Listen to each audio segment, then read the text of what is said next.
একটা পুকুরে হাজার হাজার মাছ থাকে, তবুও সেখানে কোনো ফিল্টার লাগে না, কোনো এয়ার পাম্প লাগে না। কিন্তু ছোট্ট একটা অ্যাকুরিয়াম, এখানে ফিল্টার আর এয়ার পাম্প না থাকলে মাছ বাঁচানোই যায় না। পুকুরে পানিতে এসব কেন লাগে না আর অ্যাকুরিয়ামের পানিতে এসব কেন লাগে, এরকম অনেক প্রশ্নই আমাদের মনের মধ্যে ঘুরপাক খেতে থাকে।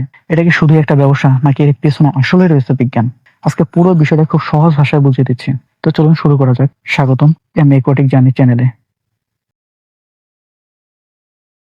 প্রথমে একটা বিষয় বুঝতে হবে, পুকুর আর অ্যাকুরিয়াম দেখতে একই জিনিস মনে হলেও আসলে এগুলো পুরোটা একটা আলাদা সিস্টেম। সহজ ভাষায় বলতে গেলে পুকুর ন্যাচারাল সিস্টেম, মানে প্রাকৃতিক পরিবেশ, আর অপরদিকে অ্যাকুরিয়াম হলো আর্টিফিশিয়াল সিস্টেম, মানে এটা মানুষের তৈরি পরিবেশ। আর এই পার্থক্যটাই হলো সবকিছুর মূল কারণ। পুকুরে সবকিছু প্রকৃতি নিজে থেকে ব্যালেন্স করে রাখার চেষ্টা করে, কিন্তু অ্যাকুরিয়ামে এই একই কাজগুলো আমাদেরকে করতে হয়। কিভাবে, চলুন সেটা বুঝিয়ে দিতেছি।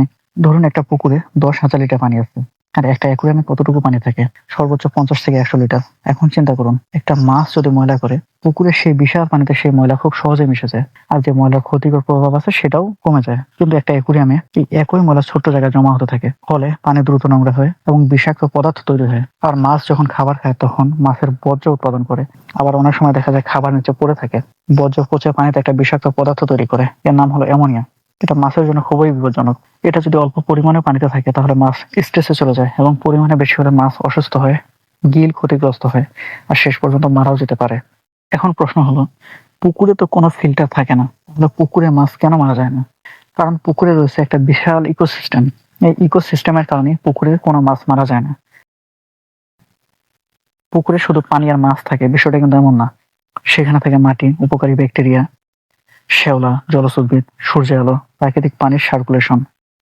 এই সবকিছু মিলেই একটা ন্যাচারাল বায়োলজিক্যাল ফিল্টার তৈরি করে। মানে প্রকৃতি নিজেই পানিকে ব্যালেন্স রাখে, আর এই কারণে পুকুরে পানিতে কোনো রকমের ফিল্টার প্রয়োজন হয় না। পুকুরে পানিতে থাকা উপাদানগুলোর মধ্যে জন্ম নেয় কোটি কোটি ভালো ব্যাকটেরিয়া। এগুলো মাছের বর্জ্য থেকে তৈরি হয় অ্যামোনিয়াগুলোকে ভেঙে ফেলে।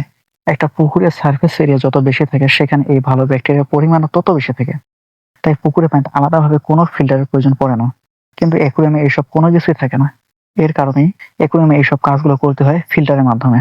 আমরা অ্যাকুরিয়ামে যে ফিল্টার ব্যবহার করি, এটা শুধু যে ময়লা পরিষ্কার করে বিষয়টা কিন্তু এমন না। এর সবচেয়ে বড় কাজ হলো ভালো ব্যাকটেরিয়া জন্মানো। এই ব্যাকটেরিয়াগুলো মাছের লাইফ সেভার হিসেবে কাজ করে। এই ব্যাকটেরিয়াগুলো অ্যামোনিয়াকে ধ্বংস করে। পুকুরে এটা প্রাকৃতিক ভাবে হয়ে যায়, কিন্তু অ্যাকুরিয়ামে ফিল্টার ছাড়া এই ভালো ব্যাকটেরিয়া ঠিক মতো গ্রো করতে পারে না। এই জন্যই অ্যাকুরিয়ামের ফিল্টার এত গুরুত্বপূর্ণ।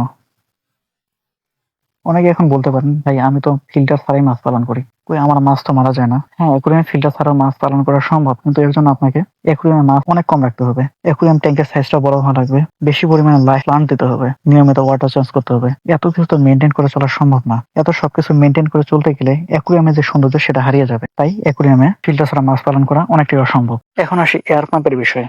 অনেকে মনে করেন বাবল উঠলেই মাছ অক্সিজেন পায়। আসলে ব্যাপারটা একটু অন্যরকম। এয়ার পাম্প সরাসরি মাছকে অক্সিজেন দেয় না, বরং এটা পানির যে মুভমেন্ট রয়েছে সেটাকে বাড়িয়ে দেয়। যখন পানি নড়তে থাকে তখন পানির উপরের অংশ বাতাসের সাথে বেশি কানেক্টেড হয়, ফলে সেখানে পানিতে অক্সিজেন উৎপাদন হতে থাকে। এর কারণ হলো পুকুরে রয়েছে বাতাস, ঢেউ, বিশাল সারফেস এরিয়া, পানির মধ্যে থাকা গাছপালা, শ্যাওলা, সব মিলিয়ে পুকুরের মধ্যে স্বাভাবিকভাবে অক্সিজেন উৎপাদন করে।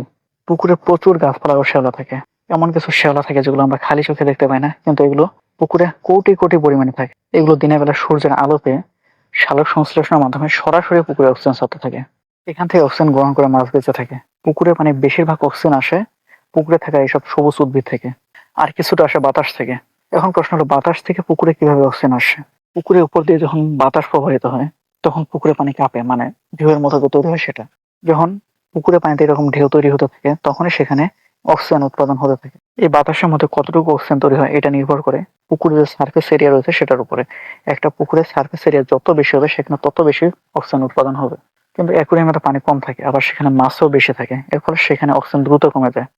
এর কারণ হলো অ্যাকুয়ারিয়াম রাখি আমরা রুমের ভিতরে, সেখানে সূর্যের আলো পায় না, ফলে সেখানে অক্সিজেন উৎপাদন হয় না। আবার রুমে থাকার কারণে সার্ফেস এরিয়াও কম থাকে, এর কারণে বাতাসের খুব একটা উপস্থিতিতে আসতে পারে না। আবার গরমকালে অ্যাকুয়ারিয়ামের পানি অল্পতেই গরম হয়ে যায় এবং মাছের শ্বাস নিতে কষ্ট হয়। গরমকালে অতিরিক্ত গরমে পানি অক্সিজেন লেভেল কমে যায়, এই জন্য এয়ার পাম্প দরকার হয়। অ্যাকুয়ারিয়ামে যদি লাইফ প্ল্যান না থাকে তাহলে অক্সিজেন ব্যালেন্স রাখা আরো বেশি কঠিন হয়ে যায়। কারণ সহজ ভাষায় বলতে গেলে পুকুরে প্রকৃতি নিজেই ফিল্টারে কাজ করে, কিন্তু অ্যাকুয়ারিয়াম ছোট্ট আর বদ্ধ সিস্টেম হওয়ার কারণে আমাদের ফিল্টার, এয়ার পাম্প আর নিয়মিত যত্ন দিয়ে সেই কাজগুলো করতে হয়। মানে পুকুর হলো ন্যাচারাল ব্যালেন্স, আর অ্যাকুয়ারিয়াম হলো হিউম্যান কন্ট্রোল ব্যালেন্স। এই জন্যই অ্যাকুয়ারিয়াম ফিল্টার আর এয়ার পাম্প দরকার হয়। তো এই ছিল আজকের ভিডিও, আশা করি বুঝতে পারছেন সবাই। তো যদি ভিডিওটি ভালো লাগে অবশ্যই একটা লাইক দিবেন, আর যদি কোনো প্রশ্ন থাকে অবশ্যই সেটা কমেন্টে জানাবেন, আমি উত্তর দেওয়ার চেষ্টা করবো ইনশাআল্লাহ। আর পরবর্তী ভিডিও পাওয়ার জন্য অবশ্যই আমার চ্যানেলটি সাবস্ক্রাইব করে রাখবেন। ধন্যবাদ সবাইকে, ভালো থাকবেন সবাই।